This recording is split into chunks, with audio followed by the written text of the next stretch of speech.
shuffled off and back. I think he's now going to take the JFK back. Yeah.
Good afternoon, ladies and gentlemen. Welcome to this demonstration of Concorde nose droop.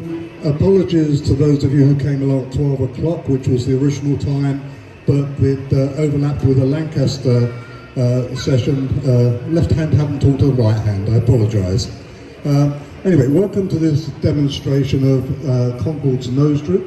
This Concorde is a pre-production Concorde. There were two, one owned by the British government, one owned by the French government. This is the British one, and for 5 years it experimented how you could fly a supersonic airliner. So it's got a lot of interesting facts about it. You can see them on the board down the back. But what we're going to look at today is the nose droop.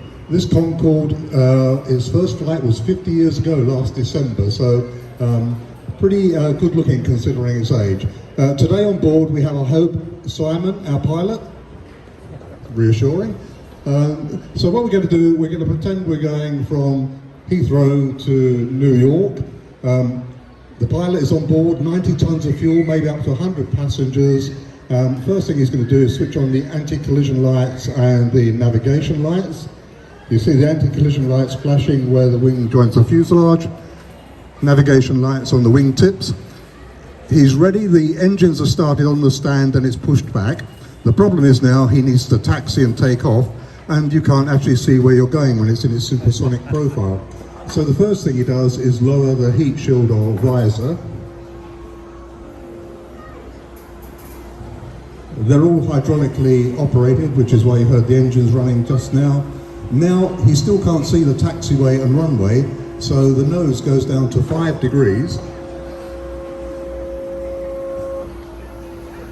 And so like this, it taxis out, all 4 engines are at maximum thrust, and what they call afterburners or reheat on, takes off much faster than other planes, climbs away.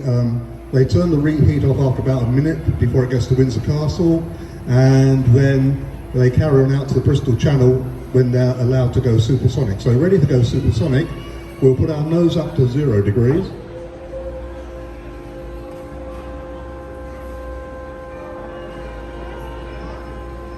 And then the visor or heat shield comes up, and that's essential, not just to streamline the plane, but even though it's going to fly at 63,000 feet, a lot higher than today's airliners, it gets a lot of friction from the air. This one, because it is the fastest ever Concorde, 1,450 miles an hour, it's 25 miles a minute, it got too hot. Its nose temperature went up to about 140 degrees, and the engineers decided that was just a bit too high, because the metal won't last so long, so the airline ones run 100 miles an hour slower. So we're cruising across the Atlantic at 1450 miles an hour or whatever. This is the fastest airliner, this actual one from UK to the USA. We're approaching the American coast, so we start to slow down. And once we're subsonic, we lower the visor again.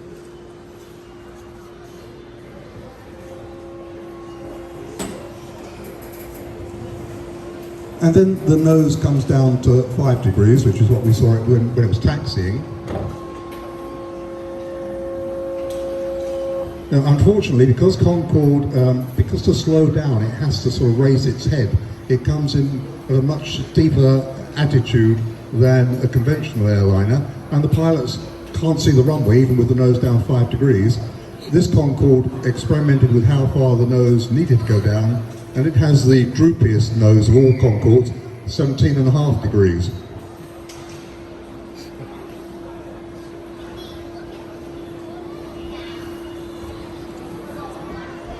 And at 17.5 degrees you could see the runway beautifully to land, but when the Air France and British Airways pilots started training on it, they didn't like it because the nose is totally out of sight, so the airline noses were 12.5 degrees, which is why I said this was the droopiest one.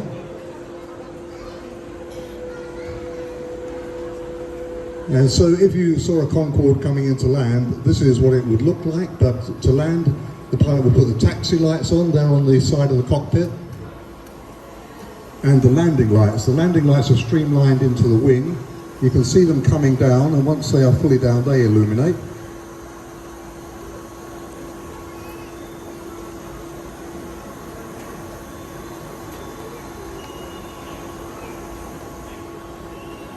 And like that, she lands much faster than other airliners, about 60 miles an hour faster, though she can stop shorter because it was the first airline to have carbon fibre braking systems. She stops, slows down, ready to taxi off the runway. Taxiing a Concorde is quite interesting because on almost every other airliner, the pilot is sitting directly above the nose wheel. If you look at this one, the nose wheel is some 30 feet or so behind, so the pilot has to overshoot the taxi lines, at least visually, before he turns, goes on to the jetway, connects up, and the passengers are ready to disembark, but we want to make it all look very sleek and streamlined. So the first thing you do, well, we're going to put the nose back, but this one has to go back down to 17.5. And then we will go up to 5 degrees.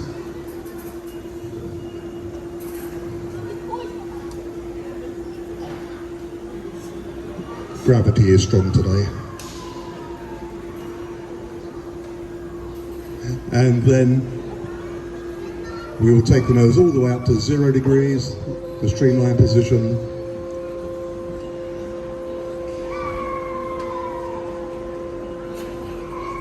And then up will come the heat shield and the visor. I'd like to thank Simon for pressing all the right buttons in the right order. And I hope you enjoyed the demonstration, ladies and gentlemen. Thank you.